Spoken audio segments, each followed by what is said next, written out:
Hello guys and welcome back to App Wiz. If your iPhone storage is full and your phone feels slow or laggy, you're not alone. In this quick video, I'll show you how to free up storage and speed up your iPhone in just 1 minute.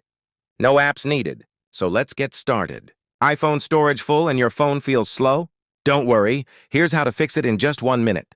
First, open Settings, go to General, then tap iPhone Storage and wait for it to load. Next, turn on Offload Unused. Apps. This removes apps you don't use, but keeps all their data safe. Now open the Photos app, go to Videos, and delete large videos you no longer need. After that, make sure to clear recently deleted.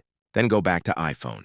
Storage and delete heavy apps, like games or social apps you rarely use. And that's it. You've freed up storage and your iPhone should run smoother. Follow for more quick iPhone tips. Thanks for watching and I will see you soon.